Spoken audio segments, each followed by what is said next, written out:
Fabulous the best, fabulous the greatest, fabulous emu day. And now I'm not telling you at Kotoko. Amuti nimpa papa Baba Yara Sports Stadium. Say enwa nipa anseda anko stadium sadie, but I'm not telling so actually say was omutimi eye bibi. Before match never about so omuye meeting. Cause this time around the Nikon say omutumi efeli Asante Kotoko supporters nti enrantani meeting pa na ano hye na no so ampa meet no moye no etimi eyido results enso e ho no mabrepa omutumi ekekere ekamiensa edeso a Nations FC abrante friend say abet amwa na first go no di card ni ti eposoto eto atenam na Abrante fe Samba onle ensunya penalty enso eboto atenam na Abrante fe say Donzo onso ede baako enso piece true penalty the same thing na kamiensa ekekere ede so a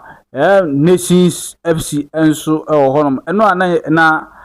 anigye abapao osekrom na otumize Kotoko supporters no dodo na eni age say kamiensa amatimi akekere ede aswa Nations honom eba say Nations eba league ni no na Kotoko entimi enhye omoda all the time no anya draw na omahye Kotoko enso won so enra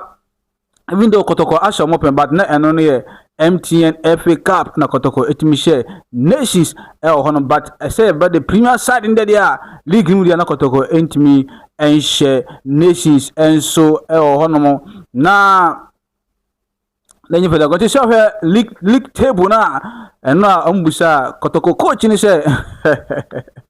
coach ni say early they say mediama etimi elusu game no hono and now mediama so lusu ye na Bibiano Gold Stars ne na say no Bibiano Gold Stars equita 48 points on Abeda first and so on abla and team friend say mediama and so other second with 46 points Kotoko Abeta so miensa with 42 points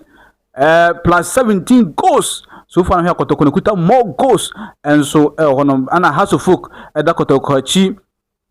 with 42 points plus another plus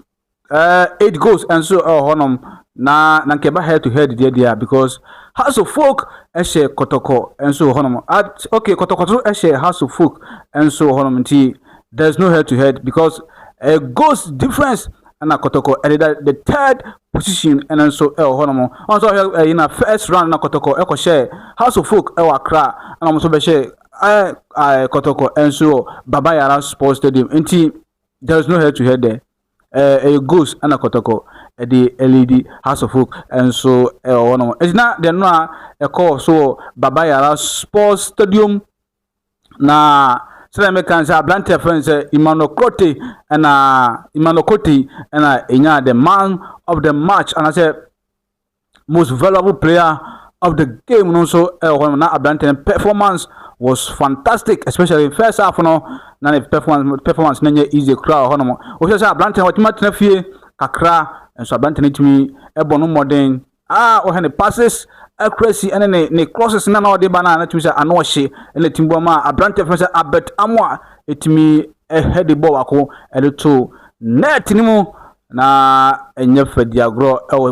Baba Yara Sports Stadium and no Kotoko mante no enso etimi esi form eya adwuma yi papa se be ya ne betuma akoyi ade ama Asante Kotoko hono se o miss no ye no etimi eyudi results and no Baba Yara Sports Stadium na enye fadiagro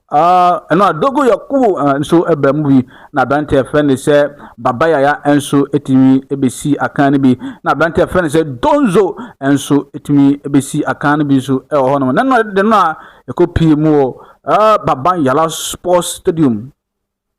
tise no na week 26 we have few matches to play. Me say there you see 6 points and that Kotoko and Bibiano Gold Stars in them. Anything can happen though. Anything can happen. We hope say a bit matches. We don't want so much team. Shalom, peace.